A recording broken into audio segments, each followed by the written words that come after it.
¿Ellos son la fianza? La pagaré yo. ¿Por qué está interesado en la libertad de este caballero? Hay una comunidad de criminales que están prófugos en las montañas. Usted ha oído hablar de ellos. Viven del asalto. Desde que se les ha dado la amnistía a estos renegados, los cazarrecompensas son nuestra única defensa contra ellos.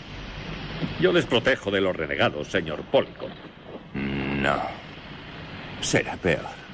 Uno de los asesinados se llamaba Sánchez, hermano del hombre más peligroso de esta batalla. Hará un agujero en su insignia si no le ofrece venganza. Lo siento, Sheriff. Si no libera a Loco inmediatamente, habrá otros muchos cazarrecompensas que lo harán. Y eso es peor.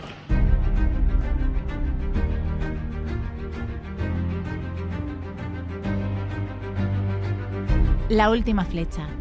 Un podcast del antepenúltimo mohicano. Hola a todos, bienvenidos a La Última Flecha, un podcast del antepenúltimo mohicano. Pues estamos de vuelta, después de muchísimo tiempo, después de que nos hayáis pedido bastante que volvamos con estas joyas clásicas a las que les dedicamos pues un ratito para charlar sobre ellas y analizarlas. Pues bien, estamos, como digo, de vuelta y en esta ocasión estamos con José Luis Forte. Buenas, Forte, ¿qué tal? Hola a todas y a todos. Hola, Dani. Hola, Emilio. Muy buenas. Y el otro es Emilio Luna. ¿Qué tal? ¿Cómo estamos? ¿Qué tal? ¿Cómo están todos? Volvemos al western. No es la primera vez que La Última Flecha se va a este gran género para charlar en este rato de cine. Y en esta ocasión nos vamos a ir hasta una gran joya del spaghetti western de 1968 y de uno de los grandes autores de este género. Hablo de Sergio Corbucci y su Gran Silencio de 1968.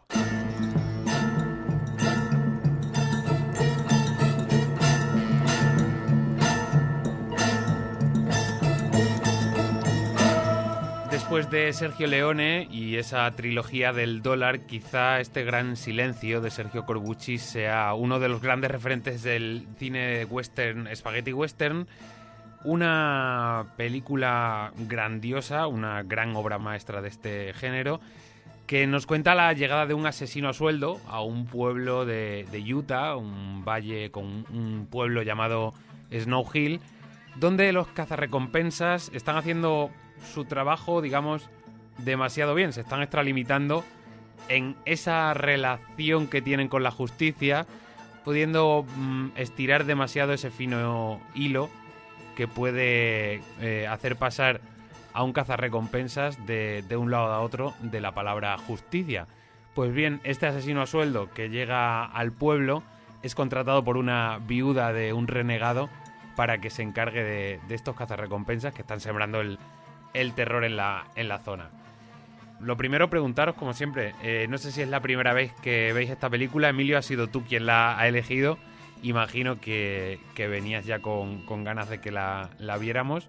Así que voy a... Sí. Bueno, muchas ganas. sí. Y hay que decir que decirle a todos los oyentes de La Última Flecha que ha costado elegir la película. Más que ha costado, hemos tirado el western porque es el género que más nos gusta, por lo menos a un 50% de La Última Flecha, tanto a Miguel Muñoz Garnica, que hoy no está presente, y al que le saludamos desde aquí, como a un servidor, nos apasiona.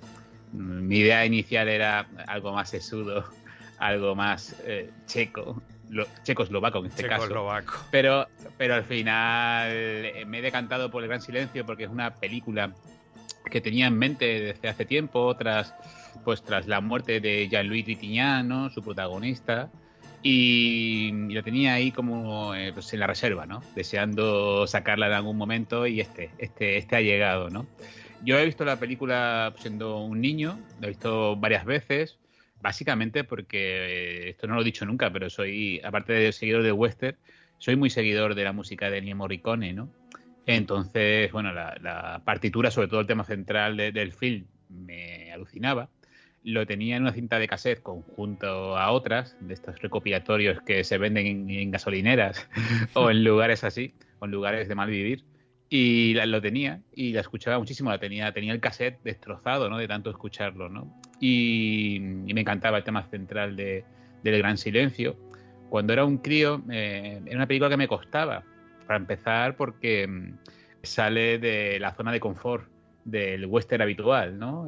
No solo geográficamente, sino también en su codificación, ¿no? Y también pues, tiene una resolución que se sale también un poco de la mitología habitual del género.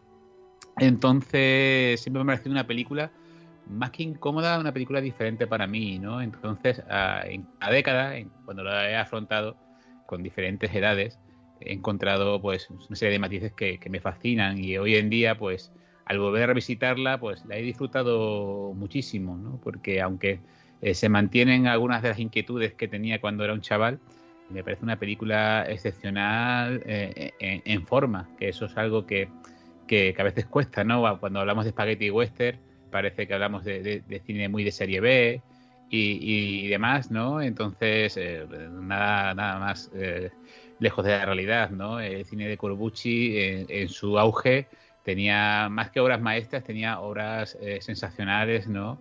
En los que aportaba pues una estética y sobre todo una enorme pericia a la hora de manejar la puesta en cuadro, que es algo que me alucina, ¿no? De El Gran Silencio. Un film que llega en el momento de auge de Corbucci, ¿no? Porque siempre es verdad que estaba siempre un poco como a la sombra, ¿no? Del cine de Leone, ¿no? Pero en este caso, bueno, llevaba ya varias obras en esta década que eran estupendas, por ejemplo, Django, ¿no? Que es de 66, Los Despiadados, que es de 67, Salario para Matar, que también es de 68, igual que El Gran Silencio, o Los Compañeros, que es de 70.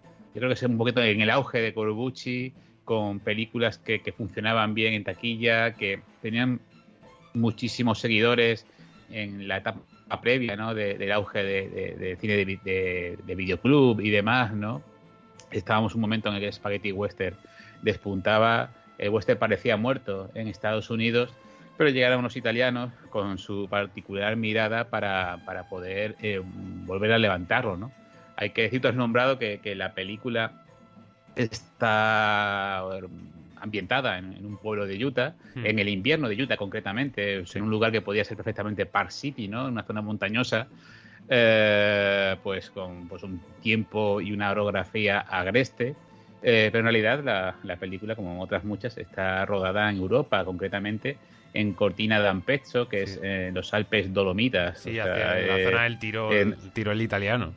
Sí, y probablemente, bueno, si pudieran haberlo rodado en Almería o en Granada lo hubiesen hecho, pero creo que les venía más a mano esto.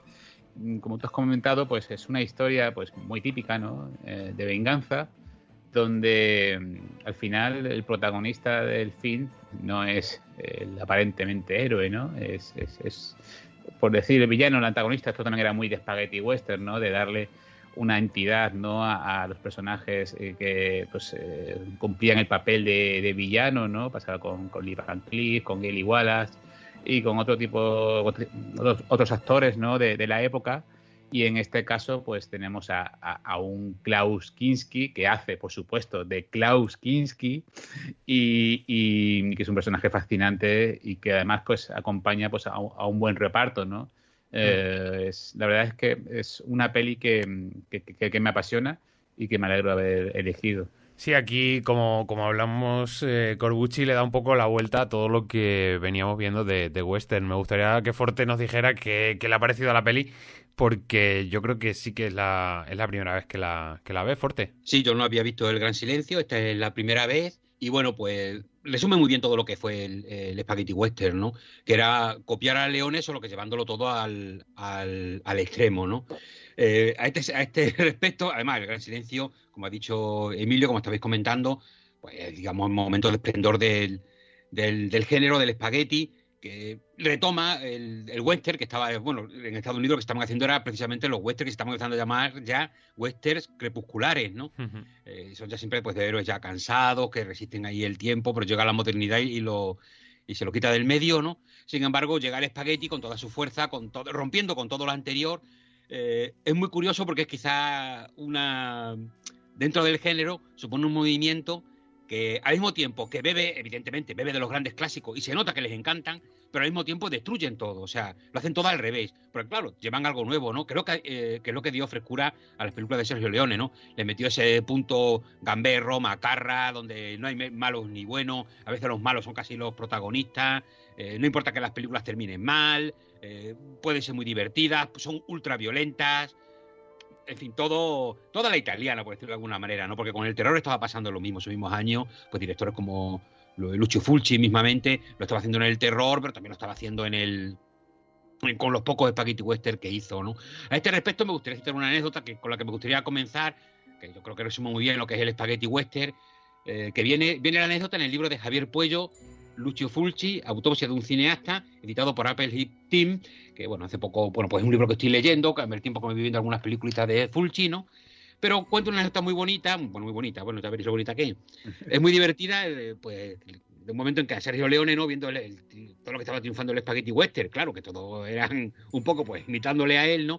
Que si no se sentía orgulloso o contento, bueno, lo leo, ¿no?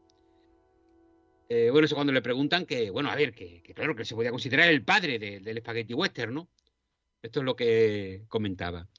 Famosas son las palabras con las que el difunto director de Érase una vez en América sentenció al respecto, cuando se le atribuyó el título de padre del spaghetti western. Soy el padre, sí, pero de un montón de hijos de puta. Bueno, una respuesta que es puro spaghetti western. O sea, y Leone, es que el tío hasta atina en eso, ¿no? Bueno, pues yo creo que es un poco eso. Todo eso está reflejado en la película de Corbucci. Como yo no tengo ningún tipo, bueno, aunque lo hubiera visto de pequeño, a mí la nostalgia es un factor que me pesa. Yo sé que Emilio es muy sentimental y entiendo perfectamente, por eso cuando me ha contado todo lo que significa esta película para él, con la música de Ennio Morricone, que es verdad que es una maravilla. Antes de que se me olvide, sí quiero incidir en esto. Yo, evidentemente, la música de las películas sí que te influye, te afecta y la escucho, pero pocas veces me he fijado tanto en la música de una película, sobre todo en esos momentos en que Corbucci se para un poquito a respirar y nos permite disfrutar de esos inmensos parajes silenciosos, blancos, helados, ¿no? que nos muestran la película. Cuando suena la música de Sergio Leone o en la escena romántica de la película, que me parece absolutamente de una mediocridad increíble, pero con una música de Sergio Leone que te pone los pelos de punta, sí. Pocas veces me ha impactado tanto o sea, la música me ha impactado realmente. Me ha gustado muchísimo. Y me ha gustado mucho. Hay que decir que es una banda sonora que es maravillosa, es grandiosa, como creo que todas las grandes bandas sonoras que ha hecho el maestro Morricone. Sin embargo, se ve bastante afeada por el montaje que tiene dentro de la película. Hay momentos en los que sí. se corta, pega cortes muy bruscos o incluso... Sí, aquí hay que añadir una cosa. Montan diferentes temas. No hay una versión buena de la película a nivel ni de sonido ni de imagen. Ya se lo puedo decir a los oyentes. La película está en Filming. La pueden encontrar ahí. Creo que es una especie de remasterización de baja estofa. O sea, sí. Tiene un nivel pobrísimo. Y las pistas de audio son terribles. O sea, son terribles. Se superponen a la música. Y no es valorable, ¿no? Lógicamente no tengo el máster original, pero para poder valorarlo. Pero, por ejemplo, Forte ha nombrado la escena romántica, que él la define como mediocridad. La verdad es que a mí me parece muy novedosa.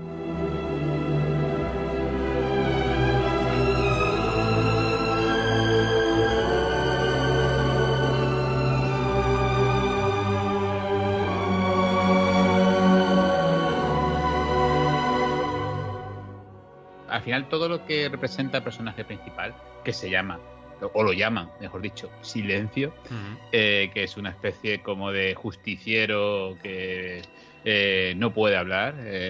Ojo. Un personaje además que, y no mata. Por ejemplo, directores como Nicolas Winding Refn ha expresado en algunas entrevistas que es un personaje que le motiva mucho, que le hace, que es parte de su cine, que bueno, hablaremos después de referentes, pero el mayor apropiador del cine moderno, que es Quentin Tarantino, se ha basado en esta película, sobre todo en el comienzo de Los Odiosos 8, con esa escena desde la distancia, con una diligencia que va por la nieve, ¿no? Luego hablamos pero bueno, volviendo a lo que estaba diciendo, el tema de la escena romántica, que comienza con una especie como de eso sí, un poco torpe, un poco tosco, por decirlo así, más que torpe, plano contra plano, para después quedarse en un plano fijo y que la música hable por sí sola, a mí me parece esa colección de instantes románticos, pongo romántico entrecomillado. Sí, bueno, sí, exactamente. Pero romántico entre comillas, exactamente. Sí. Me parece muy interesante ese planteamiento. Me parece muy interesante para una película cuyo argumento es casi anecdótico, es súper esquemático, donde los personajes van y vienen. No se entiende mucho la motivación de ninguno, al menos no parece que tengan demasiado peso, pero esto vuelve otra vez a lo que ha dicho Forte. Es una colección de estilo, ¿no? De espagueti, ¿no? Donde el pasado importa, en el caso del protagonista sí aparece un breve flashback, pero realmente solo explica el por qué no habla y ese afán que tiene por acabar con o otorgar justicia en un mundo que es claramente cruel. Pero después todo es muy esquemático, todo sucede sin demasiada entidad, ¿no? Sin demasiado peso narrativo. Podemos decir incluso que es anticlimático, pese a la música que es muy emocionante, que además tiene, como he dicho, un tema principal pues adictivo, ¿no? Que estás deseando que suene y tiene muchísima importancia en el film. Esa escena en concreto, la romántica, pues he estado a punto de elegirla por lo curioso que me ha parecido de cómo está rodada. Pero bueno, no nos adelantamos a las escenas. Y ya te digo, me parece una película novedosa, incluso dentro del spaghetti western. Creo que estéticamente tiene una serie de hallazgos, una serie de riesgos, ¿no? Que asume la película, sobre todo pues en el uso, por ejemplo, del primer plano, que me parece brutal, así como de cuadros, ¿no? En los que pues se aprovecha de reflejos o para deformar rostros o para incluso pues invisibilizarlos en cierta manera, que parezcan que son una especie de fantasmas, ¿no? Y esa parte es quizás la que más me gusta, el aspecto visual dentro de, como he dicho, que la copia que está disponible ahora mismo, salvo que ahora haya una salida en Blu-ray o algo parecido, es bastante mala.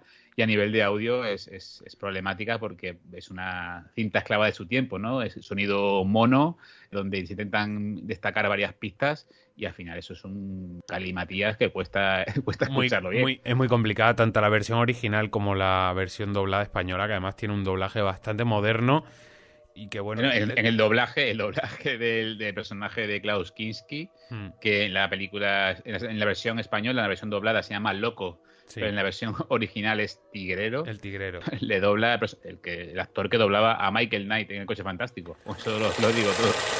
Tranquilos, amigos. ¿Desde cuándo los lobos temen a los lobos? Nunca, loco. ¿Quién te has posado? Amigo mío, el sheriff. Échame una mano. Ah, el sheriff Barnett de Snow Hill. Pensaba que no molestaría a nadie. Ya no va a molestar a nadie, porque no verá ni el deshielo en primavera. Le ayudé a darse un baño en el río, pero se hundió y no volvió a salir. Ahora en Snow Hill tenemos 2 ocasiones que no dejaremos escapar.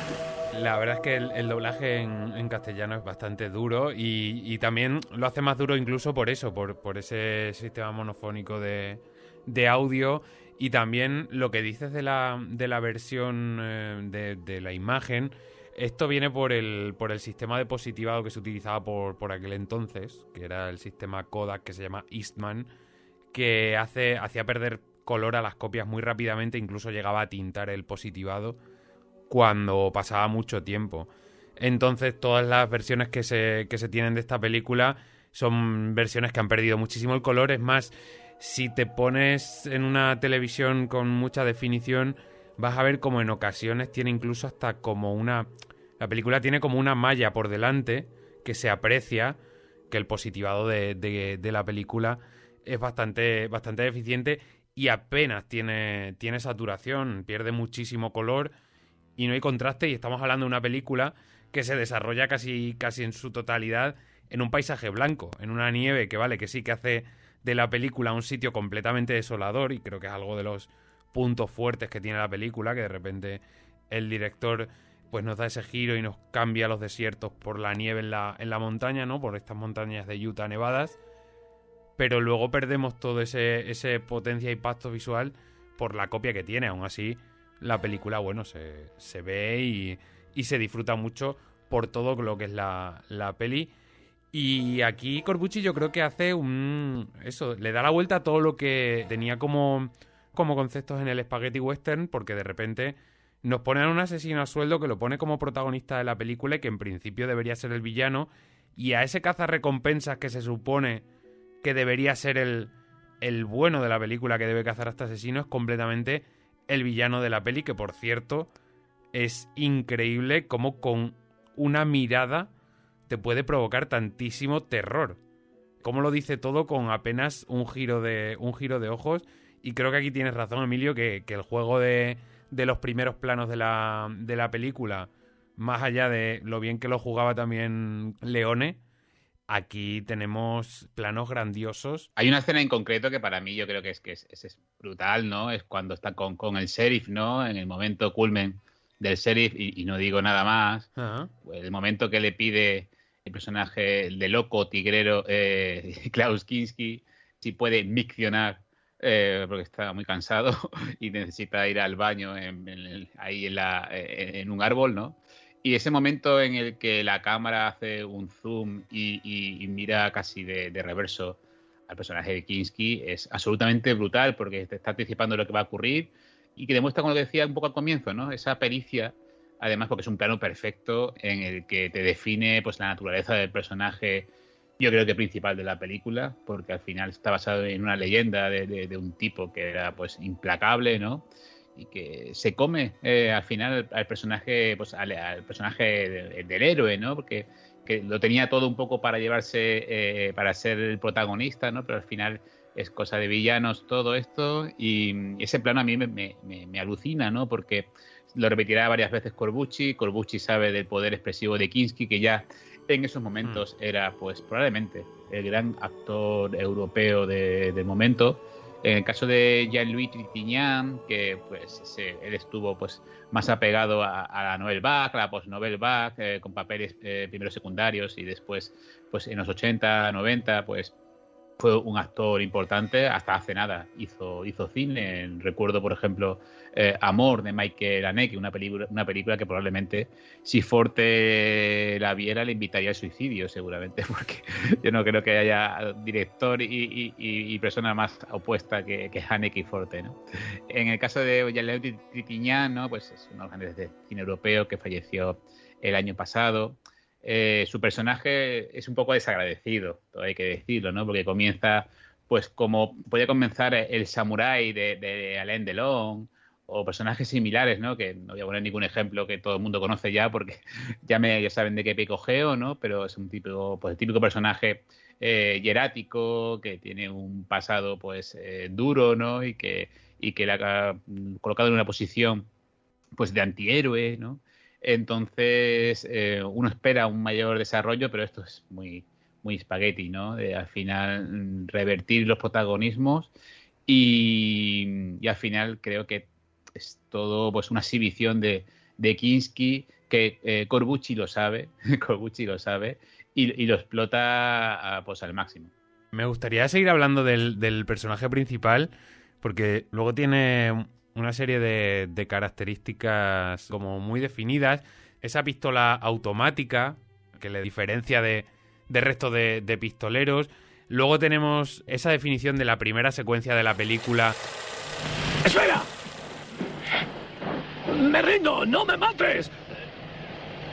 ¡No volveré a hacerlo! ¡No estoy con estos cazarrecompensas! ¡No me mates! ¡Silencio!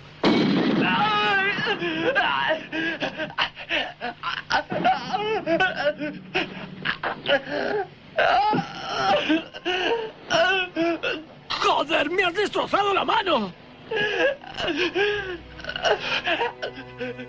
Vemos que a pesar de ser un asesino a sueldo, porque lo primero que hace nada más defenderse y matar a la gente a la que le han pedido que mate es cobrar directamente, pero luego tiene esa parte de que solo mata en defensa propia, solo mata si alguien dispara o desenfunda previamente, y cuando tiene que disparar a alguien indefenso le dispara en la mano, que yo creo que ya te lo pone como un asesino a sueldo diferente. No sé qué opinas tú, Forte, sobre este personaje principal.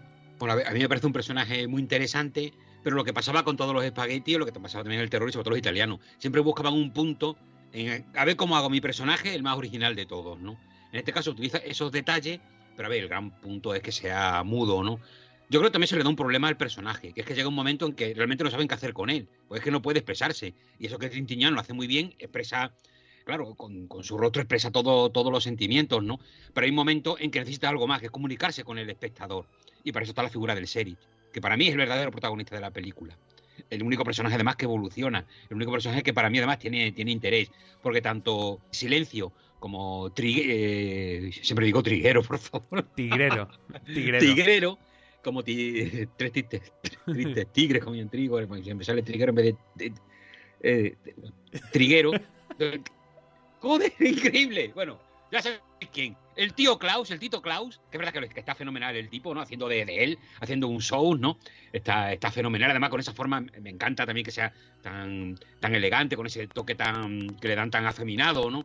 Que lo opone a lo que sería un malo habitual. Eso son grandes detalles, ¿no? Pero no deja de ser un prototipo que va de principio a fin todo el rato en la película. Llega un momento que se le agotan, ¿no? Entonces tiene que tirar de un personaje que evoluciona, evidentemente es el sheriff, que es el personaje divertido, el personaje que parece que va a ser como el toque divertido de la función, interpretado por el actor Frank Wolf, y a mí me parece el personaje más interesante. Para mí el sheriff se come totalmente al resto. A mí también. Primero, bueno, ya diré por qué hay momentos en los que me parece que el sheriff es el gran personaje de la película. Lo que pasa es que, claro, no es la estrella de la película. La estrella son los otros dos, que son con los que te vas a quedar porque son los más impactantes. Tú lo cuentas y dices, un tipo que no habla, que va con una pistola chulísima, y el otro que es como afeminado con asesino frío, que es el loco de Klaus. Ya no quieres saber más. Pero claro, empieza la película y estos dos personajes a los 15 minutos ya lo has visto todo. El resto es que tengan secuencias más o menos interesantes en que puedan actuar. Pero como personajes ya los conoces, ya has visto todo. No van a evolucionar. Entonces, están bien, están muy chulos, pero a mí me daba igual lo que les pasaba. Todo lo contrario me pasa con el sheriff. ¿Por qué? Porque el sheriff es un personaje de verdad. Eso por un lado. Por otro, es verdad que el Spaghetti trajo muchas cosas nuevas, sobre todo las trajo Leone. Pero temáticamente, para mí, muy pocas. O sea, porque realmente una película del oeste en que los cuatreros, los malvados, pues son buenos tipos que al final quieren ser buenos. Eso lo tenemos desde el cine mudo, Tres hombres malos de John Ford. O sea, estamos en lo de siempre. No hay. Para mí es más lo formal, que sí que rompe con lo clásico, que es lo que he dicho antes. Además, tengo aquí apuntado pues las tres cosas típicas que rompen con todo, ¿no? Uno es, pues eso, que esto es el paraíso del zoom. O sea, el zoom para arriba, zoom para abajo. Es también el reencuadre alocado, ¿no? Te pones la cámara, va para arriba abajo, ahí persiguiendo a los personajes hasta que los consigues reencuadrar en el plano. A ver, yo lo digo con un tono, si queréis, verdad, como en contra, pero tampoco, porque yo creo que le pega a la sociedad de lo que es el espagueti. O sea, con que me digáis que parece que lo estoy criticando, en realidad no, porque le pega a lo que quiere contar y va acorde con la sociedad que le quiere imponer a las historias, y en esto sí que rompe con lo anterior. O sea, entonces, es verdad que a mí me gusta menos, pero por otro lado le veo todo el sentido. Y cuando voy a ver un spaghetti western, pues esto es lo que esperas ver, porque están rompiendo con algo. Temáticamente, repito, no. Y lo otro es eso, la cámara en mano epiléptica, ¿no? Pero bueno, esto también es muy el cine de la época. Estamos finales de los 70, primeros 70, no solamente lo trae el espagueti, lo trae todo el cine. Lo que pasa es que el espagueti, pues, de una manera más salvajota, ¿no? Pero estaba pasando en todos los géneros, y estaba pasando mucho en el cine italiano, que ya sabéis que utilizando tropos del cine norteamericano, ¿no? Pues estaba haciendo pues también su agosto.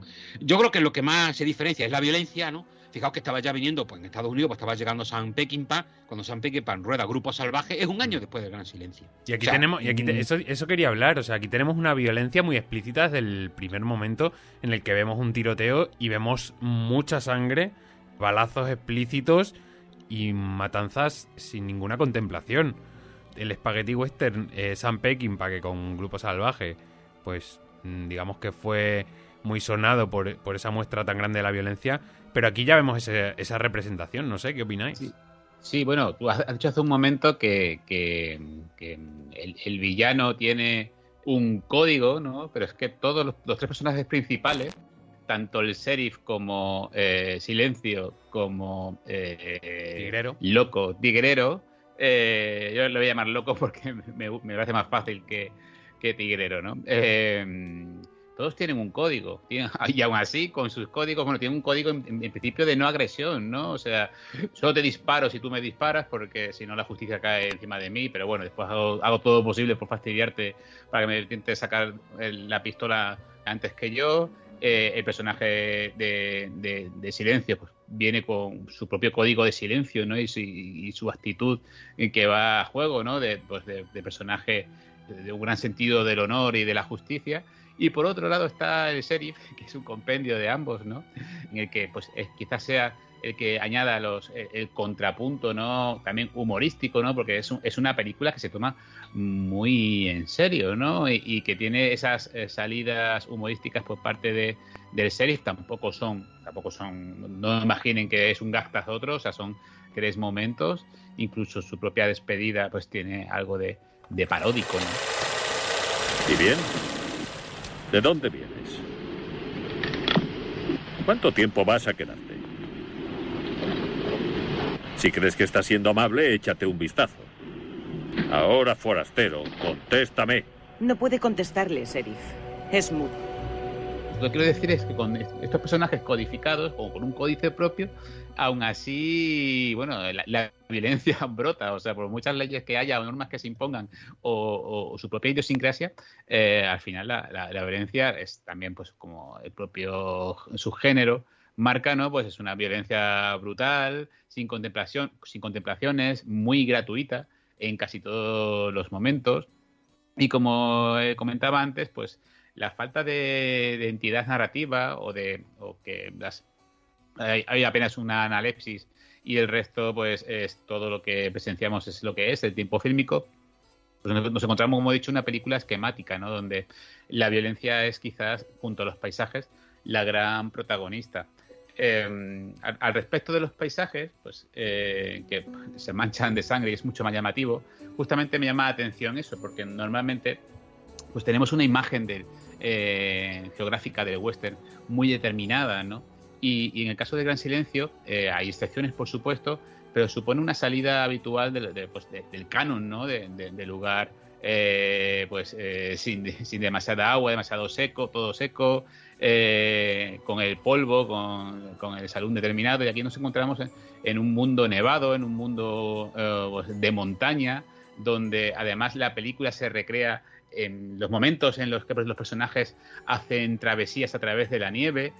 Son travesías todo menos elegantes, todo menos épicas, ¿no? Se caen, se tropiezan, van incómodos, van maldiciendo a todo el mundo mientras van caminando o van montados a caballo, porque cuesta muchísimo moverse. Y esa salida, como decía al comienzo, de la zona de confort del género, pues a mí me atrae mucho.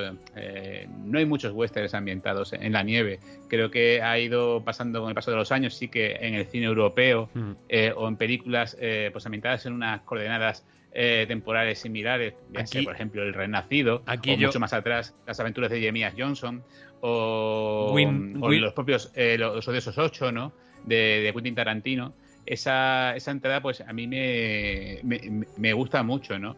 Hace unos años se estrenó un western como Los Hermanos Sister, ¿no? De Jacques Audiard, con unos magníficos Joaquin Phoenix y Jake Gyllenhaal, en los que pues era un western también geográficamente atípico, ¿no? Porque se desarrollaba gran parte en un río, pero era un western que también miraba al mar, ¿no? Algo que es un escenario que no aparecía como norma, o era muy complicado que apareciese en un western pues de un corte mucho más clásico, ¿no? Incluso en el propio Spaghetti, ¿no? Que se desarrollaba pues en estancias, en paisajes muy, muy concretos y determinados, ¿no? Entonces yo creo que es una película esclava de su tiempo, eso es innegable, con todas sus problemáticas, como todo el cine de esa época, de finales de los 60, principios de los 70, donde el cine está mutando, donde se está rompiendo el clasicismo, donde al final esto no deja de ser una explotación, ¿no? Con lo que ello conlleva, es decir, bajo presupuesto, guiones muy de urgencia y películas que buscan un público muy popular, ¿eh? Sí, por eso las tramas sencillitas. Sí, son películas de vocación, que tenían un éxito brutal. Exactamente, es que estamos viviendo en en la época grande de Corbucci, donde enlazó probablemente unos 7 u 8 triunfos en taquilla, no solo a nivel italiano, porque en Italia eran tremendo el éxito que tenían, sino, bueno, ya lo vimos en la película de Una vez en Hollywood, de Quentin Tarantino otra vez, ¿no? Que en películas que tenían una proyección internacional muy poderosa. En países como España, estas películas dominaban los cines, después dominaban la parrilla televisiva, y son películas que daban al espectador lo que querían, ¿no? Y era, pues lógicamente había otros... Un montón de tiros. Sí. Un montón de tiros, un punto de vista pues de la violencia pues un poco más acorde con los tiempos que se vivían. Estamos en la época donde ya hemos estado en Guerra Fría, va a llegar la guerra de Vietnam, o sea, está la televisión y conocemos la violencia casi en directo, ¿no? Entonces, es como he dicho, pues una película que acaba con su tiempo y también con sus problemáticas, lógicamente, pero también creo que tiene que ver un poco, primero, con el presupuesto que tenían, que no era muy alto, y después con ese desenfado, ¿no? Ese desenfado que tenían las propuestas de Corbucci, también de Leone y de otros directores coterráneos, ¿no? En los que al final eran películas, pues, que, como he dicho, el guión era una anécdota, ¿no? Y a mí el tema paisajístico, sobre todo al comienzo de la película, donde, pues, porque ya en la parte final, pues ya estábamos en interiores, ya la película va hacia unos caminos que conocemos y que son previsibles.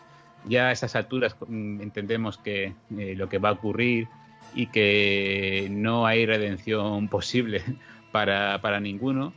Hay que decir también una cosa, y esto es importante: Corbucci rodó 2 finales de la película. Rodó 3. Rodó 3. Rodó 3, ¿no? Rodó 3. Había, por supuesto, el que tenemos y 2 alternativos por si acaso. Y hay acceso a uno, por si queréis verlo. Hay acceso a uno, sí. Pues uno de ellos es un happy ending, es un final, sí, un final bonito, cosa que no sucede en el Gran Silencio, ¿no? Pero yo creo que también tiene un poco ese toque, esa magia, ese final. Yo creo que si hubiese terminado bien, cosa que me ha parecido un poco extraño tal como iba la película, creo que le da esa personalidad a un film que probablemente, si viéramos esta tarde otros 40 spaghetti western de esos tres años, del 66 al 69, nos encontraríamos con la misma trama muchísimas veces, ¿no? Porque al final es una trama muy arquetípica, pero que Corbucci pues lo hace con personalidad, y creo además que era un tipo que quería dejar huella y que lo plasmaba en sus planos, que me parecían magníficos. Es que, Emilio, perdona, bueno, Dani, ¿vas a comentar algo? Yo a la lista de películas que referencian a este Gran Silencio quería añadir Wind River, que es un neo-western, no sé, creo que es 2017, 2018 también, que nos plasma un poco lo mismo, ¿no? Nos pasa también en un paisaje nevado, y en este caso se encuentra un muerto en mitad de las montañas en plena nieve, y un sheriff, en este caso un agente del FBI, tiene que encontrar quién ha sido el asesino en una orografía y con un tiempo que va a estar en contra, y que es un personaje más de la película. Y aquí quería hablar de eso, porque en esta película que digo, en Wind River, se muestra la soledad y la impotencia que tiene un sheriff a la hora de poder mantener la ley en un espacio tan grande y tan complicado, y aquí creo que lo vemos en este Gran Silencio, y creo que es lo que hace grande el personaje del sheriff, que es lo que decías antes, Forte, que el gran personaje de esta película creo que es el sheriff, porque es el que más arco tiene y más profundidad tiene a lo largo de la cinta, donde le vemos luchar realmente sin tener esa facilidad de escena que has comentado, ¿no? Que te presentan al protagonista, te presentan al antagonista, y ya solo les hace falta una escena para que puedan lucirse. El resto, lo grande del personaje, lo tiene el sheriff. De hecho, la primera aparición del sheriff es casi ridícula, ¿no? Que haciendo un chiste está con los políticos, que los políticos dicen lo de dar la amnistía a todos estos personajes que van persiguiendo los cazarrecompensas, ¿no? A todos estos, pues eso, forajidos que andan por ahí por las montañas, que los pobres casi son más unos pordioseros que otra cosa, ¿no? Y van a dar la amnistía, pues, y claro, le dice el policía en su primera, el Sheriff en su primera aparición, dice, bueno, sí, claro, sí, pues aquí podríamos hasta darle amnistía al asesino del presidente siempre que fuera el día antes de las elecciones, ¿no? Y claro, todos los políticos le regañan y él se echa atrás, ¿no? O sea, que la primera aparición de la serie es casi divertida, pero ya se ve un detalle del personaje, que el tío es sincero, que el tío lo dice y tiene una nobleza de espíritu, aunque después es un tipo que tampoco es, eso, no es de una pieza, ni es el estoicismo heroico, ¿no? Unos para el bien, otros para el mal, como serían los personajes de Silencio y Tigrero, ¿no? Si me permitís muy brevemente, no olvidemos también, ya que hablamos de películas en ambientes nevados del oeste, no olvidemos un gran clasicazo como es La Quimera del Oro de Charles Chaplin, que ya en el año 1925 toda su película prácticamente transcurre en paisajes nevados durante la época de la locura esta del oro que dio un clásico de las películas también del oeste, ¿no? ¿Cuántas películas hemos visto con lo de la locura del oro, ¿no? Volviendo a lo que estabais comentando, un poco lo que hemos dicho, ¿no? Las tramas no dejan de ser las de la literatura popular. El western siempre ha sido quizá ahora no tanto, pero durante muchísimos años ha sido el género popular por excelencia. En Italia, desde los cómics a las novelas de kiosco, brutal, igual que en España. Y yo creo que en otro montón de países, ¿no? O sea, la literatura popular por excelencia era el western. Aunque ahora se reivindican otros géneros y el western ha quedado un poquito más atrás, pero todo el que tenga padres ya de cierta edad, preguntarles cuál es su género favorito y qué películas son las que le gustan. Mira, les gustarán muchas, pero como una película del oeste con tiros, no hay nada. Tengo que decir que sorprendentemente hoy ha aparecido mi padre por mi casa justo cuando estaba viendo la película y me ha dicho, oh, una del oeste, joe, eso se avisa. Porque... Ay, Dani, ¿qué es eso? Le pones una... Y mira que, bueno, yo sé que os encantan, a mí me encantan, sí. Pero a tus padres, ¿qué vemos? Y ves que no se deciden, una del oeste. Da igual, un espagueti, una clásica, la que le pongas, se lo pasan pipa. Es sus géneros con lo que han crecido, es como lo más popular. Entonces, por eso también la sencillez de trama de los espaguetis, que a mí esto son cosas a favor, ojo. Sí. La sencillez absoluta de las tramas de los espaguetis es que lleva ya casi a la abstracción, pero no porque hagan una cosa así sesuda de abstracción. Claro, decimos abstracción y parece que están haciendo un Ingmar Bergman ahí. Me voy a lo abstracto. No es abstracción, es ultra sencillez.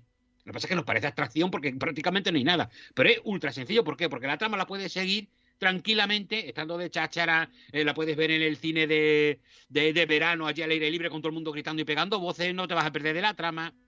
Película pensada para público en general. Lo que pasa es que, evidentemente, la violencia quita entre comillas, quitaría el público más infantil, pero también, bueno, a ver, es como que te las prohibían de cuando eras pequeño, como te las prohíben ahora, ¿no? No las puedes ver de pequeño, aquí todo el mundo lo ve, todos sabemos que con cualquier edad estás viendo cualquier película. Los espaguetis te impactaban por su violencia, pero también buscaban el impacto en el espectador. En esta película de Corbucci se ve claramente, hay un montón de secuencias que lo que buscan es darte un tortazo en la cara a cualquier precio. Otra cosa es que lo haga bien, pero es que está muy descarado, ¿no? Como muchas veces buscan, pero eso es muy típico, solo hace el mismo Sergio Leone, ¿no?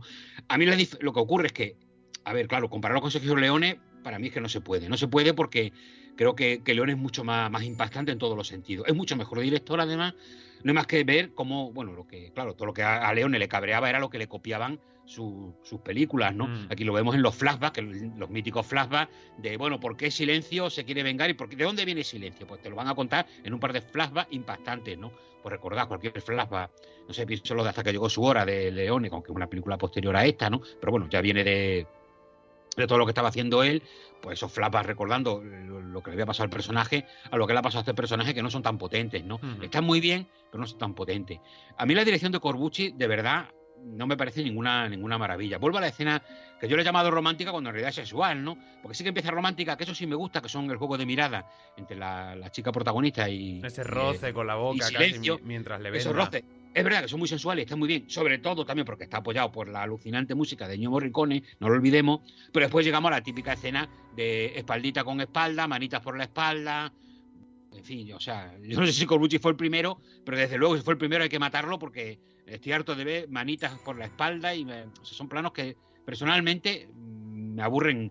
O sea, si vas a poner una escena de sexo, ponla, pero para ponerme espalditas con la manita, no me pongas nada, porque es que de verdad que es cansinísimo, cansinísimo.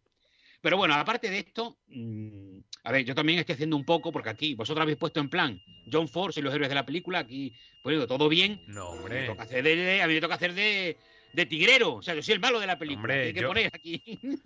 Se ha dicho que la película tiene un montaje bastante malo y en la música se carga mucha parte de la peli. Y en parte tenemos dos personajes que son potentes, pero tenemos también dos personajes que son bastante planos, que no te dan más que una visión del bien y el mal y saben que vas a llegar a una confrontación final, que en este caso decidieron optar por la opción más de realismo histórico, digamos. Más de realismo histórico, o la que menos le esperaba el espectador. Pero hubiera podido ser la otra perfectamente, el happy ending del que hemos hablado. Sí, perfectamente. Y hubiera funcionado exactamente igual, porque además yo lo he visto y he dicho, pues sí, o sea, quiero decir, si hubiera tenido que ver un final bueno de esta parte, es que era este, no había otro. Es más, mientras veía la película, he pensado que iba a ser ese final, porque hay un personaje que desaparece, que en este caso es el del sheriff, y que yo pensaba que iba a volver. Sí, es que está preparado para que... O sea, el final es ese, pero si ponen un final en que el sheriff vuelve, le cuela, porque es que no le vemos. Pues sabemos que se cae al agua, pero seguro que el final alternativo vuelve, ¿no? Ahí tienes tu final, final. Claro. Vuelve en el momento, y... vuelve en el momento exacto, montado en un caballo, dispara y el resto, pues ya está. O sea, no quiero entrar en mucho spoiler, pero... No, bueno, a ver, si tampoco era ninguna sorpresa. Claro. Era el final esperable, que aquí es verdad que sí que arriesgan un poco con este otro final, que si vieron que si lo habían rodado, yo creo que esperarían, imagino, a ver cómo le funcionaba, pero bueno, la película, ese final es tan impactante con... No era tanto el funcionar, sino si lo avalaban los productores. O sea, se rodaron los finales alternativos porque no estaban seguros porque creo que el final... Claro, terminar mal, la película de este calibre, claro. Claro, y la última secuencia también hay que decir que es una violencia completamente gratuita. Ya no hablamos... Sí, no, pero eso sí se lo iban a comprar. Sí. Porque precisamente era lo que tenía éxito en estas películas. Lo que tenía. O sea, los tiros. Aquí tenía que morir mucha gente. Sí, vale, pero... muchos disparos. Vale, das cuenta que en la película, desde la primera escena, hay tiros y gente muriendo. Porque eso era lo más popular. O sea, la gente que quería películas del oeste, lo que quería era ver tiros. O lo que queremos es ver tiros. Me pongo yo también, pongo aquí la gente. Yo soy esa gente que quiere ver tiros. O sea, no me voy a poner aquí el chulito, ¿no? Lo que pasa es que ahora es verdad que lo queremos ver todo... Pues eso, no es que Tarantino y Nicolas Winding Refn la reivindican y lo queremos ver todo muy cool y que el Spaghetti Western es muy cool. No, señores, es lo más popular que te puedes tirar a la cara. El cine de nuestros padres, el cine de nuestros abuelos. Lo que veían era esto. No, las de John Ford también, pero por edad, era esto lo que le estaba llegando. Ellos lo vivieron en primera persona, los primeros 60. O sea, ellos vivieron todo el Spaghetti Western en su esplendor. No vivieron tanto a John Ford en los años 40. No, que... Esto parece que no, es que John Ford, el cine clásico, eso de nuestros abuelos y ya la gente más joven. No. Nuestros abuelos y nuestros padres lo que vivieron fue el espagueti. Vale, pues John Ford, y ya no digamos esas películas de los años 30 con John Wayne, esa serie B y todo ese jaleo, eso no lo vieron ni por asomo, ¿no? Entonces, no olvidemos que este cine es el cine de nuestros padres y de nuestros abuelos. Y también el nuestro, evidentemente, ¿no? Pero eso, que esa mirada cool ahora porque... No, es que Tarantino ha dicho que le gusta. A mí Tarantino, que me da igual lo que diga, que si le gusta, que si no le gusta, ¿no? Ahora de repente querer convertir estas películas en algo cool y molón. Me parece o sea, es que ya diría Sergio Leone, diría, no solamente que los que le copian son unos hijos de puta, sino que quienes la alaban también los... A la alegría. Pero me voy a quedar con ese titular velado que has dejado, que es el Spaghetti Western, es el cine de superhéroes de la época, de nuestra época. Emilio, ¿tienes algo que añadir? Que nos tenemos que ir a las escenas ya. Vamos con las escenas, que Forte ha presentado toda su crueldad ahora mismo contra el Spaghetti Western. Venga. Mi corazón se muere. No, cuidado.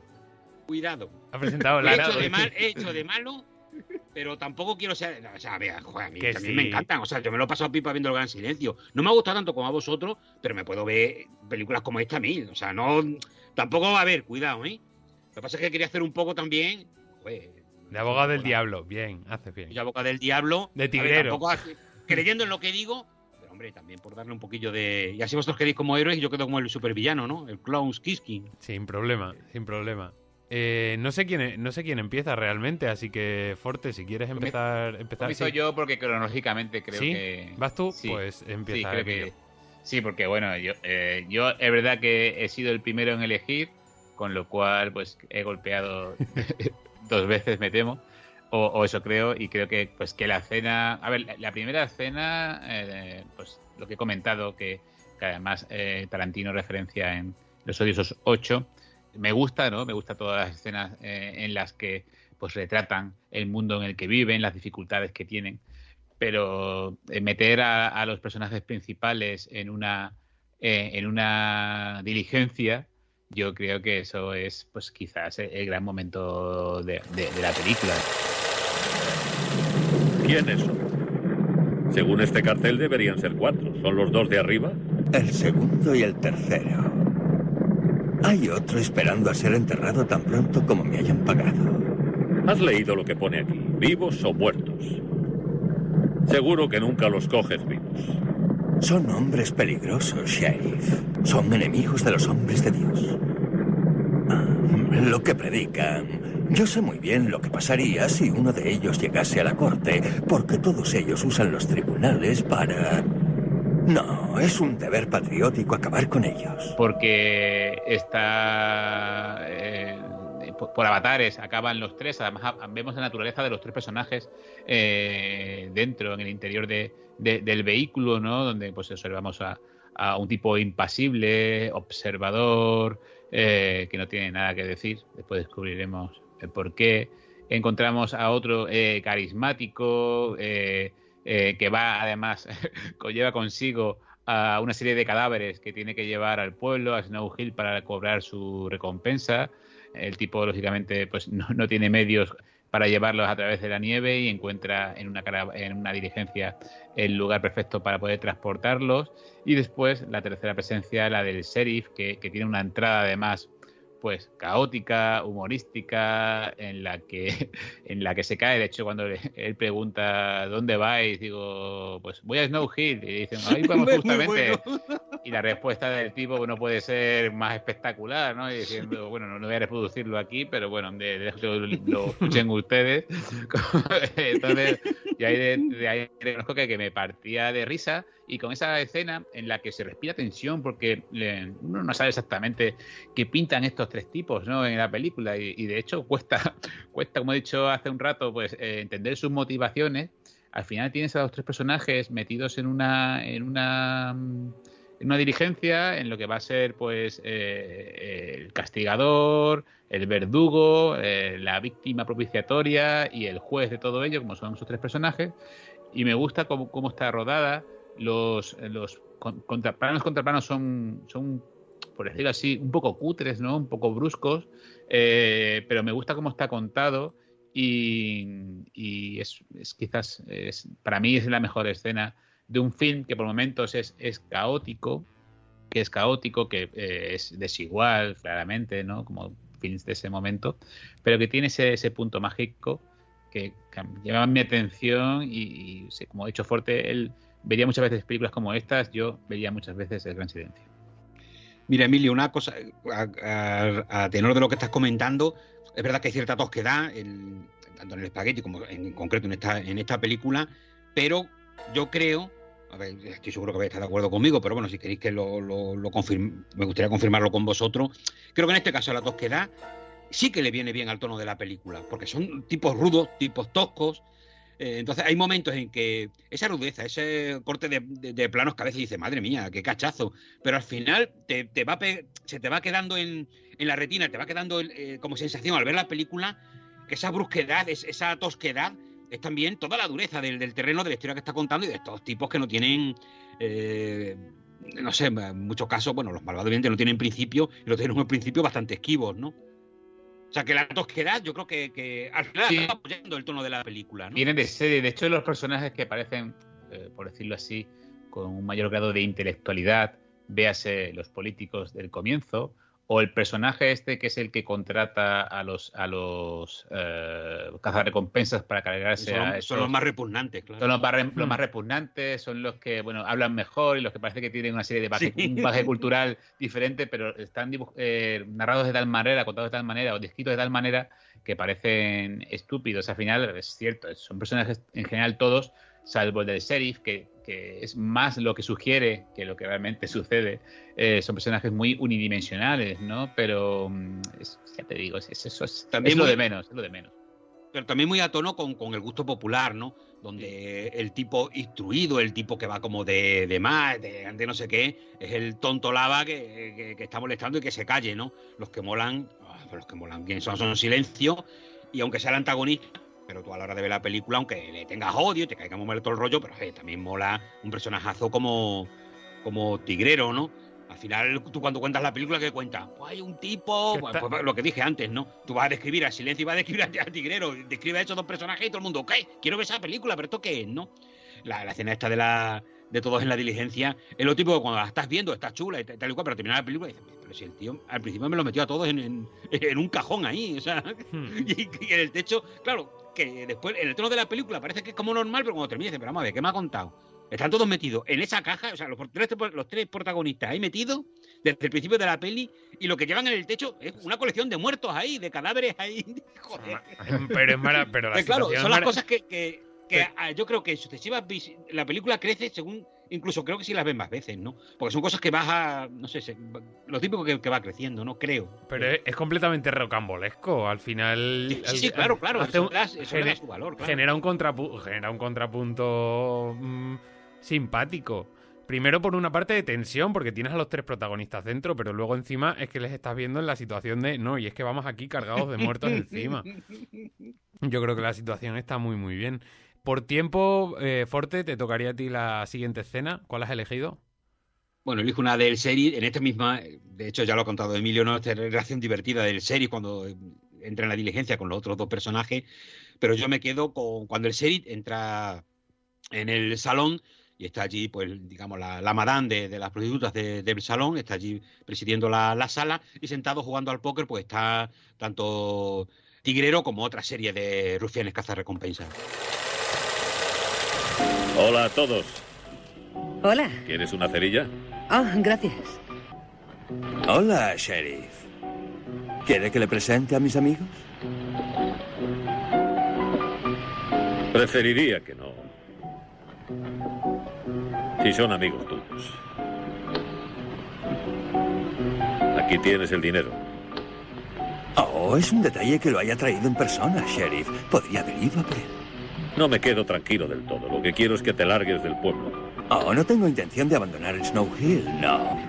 El aire me sienta bien, me gustan las vistas e incluso me gusta usted, sheriff. Se lo digo muy en serio. Ya conocí a este tipo. Era de Kansas City. Era primo segundo de un amigo mío. Estaba en mis tropas. Era un bromista como tú. Whisky. Bueno, la entrada del sheriff yo creo que es el momento que mejor define la serie y lo definen los detalles.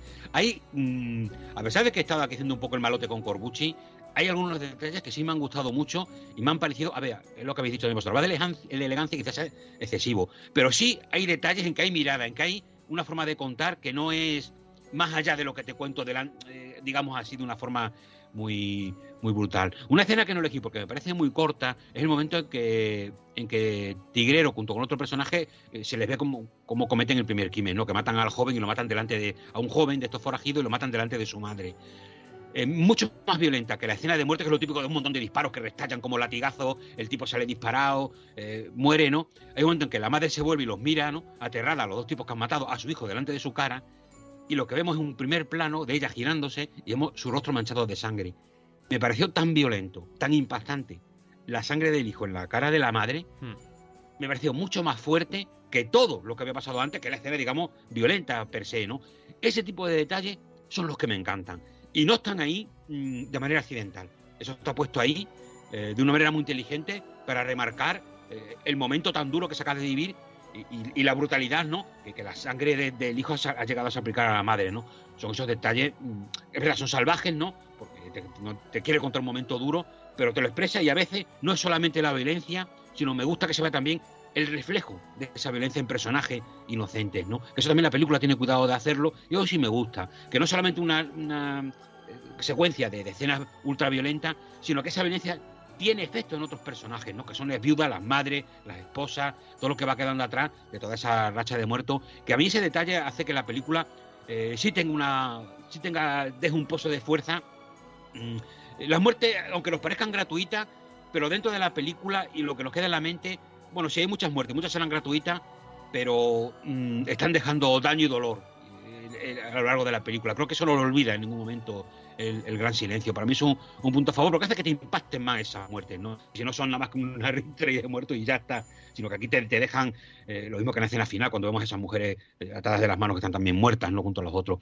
Rápidamente, me estoy liando muchísimo. Dani, ¿me quieres matar? No, nada, adelante, eso sigue ahí. No, hombre, pero es que quiero dejar también claras cosas, porque parece que no me gusta nada la película tiene cosas que me han gustado muchísimo. O sea, que no confundamos, no quitemos el cosito y lo cortes con lo valiente, no sé si pega esa frase, me da igual. A lo que iba, el Sheriff entra en este salón y lo primero que hace es que la madame de las prostitutas, ¿no?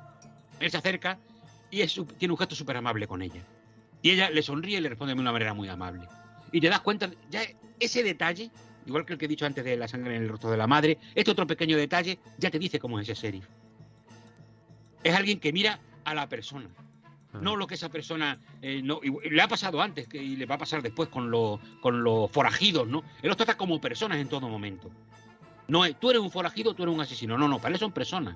Silencio es una persona, el malvado de Tigrero es otra, la prostituta, antes de nada, es una persona. Él la trata con respeto y automáticamente se gana el respeto de ella, claro. Y eso ya te define muy bien quién es ese personaje. Ese personaje que hasta ese momento que se ha sido la fuga divertida de la película. El que hace los chistes, el que se cae, el tontarras, ¿no? Y de repente tiene ese detalle y dice, joder, ¿qué humanidad tiene este personaje en una película en lo que precisamente lo que muchas veces echas en falta es la humanidad? Porque los pocos personajes que tienen humanidad se la quitan a golpe de disparo, ¿no? Porque matan a sus familiares y a sus personajes queridos. Digamos, una película que hace que todo tienda a la deshumanización. Unos porque llegan ya sin humanidad, porque se la quitaron de niños, que puede ser Silencio, y otros porque a lo largo de la película se la van quitando a base de disparos, ¿no? En cambio, el sheriff consigue mantenerla, la mantiene, ¿no? Y es amable con la prostituta, es amable con los forajidos, pero me encanta porque cuando llega a la mesa donde están en el salón los malvados cazarrecompensas, el tipo sin ningún problema se enfrenta a ellos, le deja claro que no los quiere allí, y también se le da una visión de lo que es la ley para él, y queda muy claro en esa, además, una escena rodada en un interior. El juego de miradas, también lo habéis comentado antes, los planos contra planos, las miradas, el juego de miradas que hay entre los personajes, cómo ese tigrero mira a ese sheriff, al principio como no dándole importancia, pero poco a poco el personaje se va imponiendo y cuidado que este tipo a lo mejor no es tan tonto como parece. Todo en un espacio pequeñito, en un espacio cerrado, rodado de una manera mucho más clásica, demostrando que Corbucci cuando se detiene, o también lo hace varias veces durante la película, para la cámara y se dedica a narrar con un poco más de pausa, la película le funciona absolutamente igual que cuando se pone un poco más locatis, ¿no? Es una escena que me gusta mucho por todo lo que implica, porque le da una gran entidad no solamente a la serie, sino también a otros personajes que estaban allí como de paso, como puede ser la madame y todos esos malvados cazarrecompensas que están allí, que el hecho de que los conozcamos un poco en esa secuencia hará que lo que viene, lo que sucede después, tendrá mucho más impacto que si no hubiéramos tenido ese pequeño espacio para conocerlo, ¿no? No solamente para conocer más a Tigrero, sino a los 4 tipos que están sentados con él a la mesa. Es muy importante conocerlos un poquito para que si después van a pasar cosas con ellos, pues nos impacte más o nos interese más, ¿no? Ahí, un gran acierto tanto del guión como de dirección, es uno de los momentos que, a ver, tiene otros muchos, pero bueno, por destacar uno, pues destaco este, en el que se demuestra que, oye, que no todo era tosco en la película, ¿no? También tiene detalles, pues, digamos, no elegantes, pero sí muy inteligentes y muy perspicaces de gran director, ¿no? Yo voy un poco en tu línea fuerte porque también he elegido una secuencia en la que realmente se demuestra la importancia y ese detallismo del personaje del sheriff. Yo en este caso me voy a ir a la secuencia en la que después de haber metido a Tigrero en la cárcel, decide llevárselo a otra cárcel. Y para ello, pues le montan un caballo, le esposa y se lo lleva a las montañas y hace que pongan un carro de víveres a las afueras de la ciudad. ¡Maldito cazarrecompensas!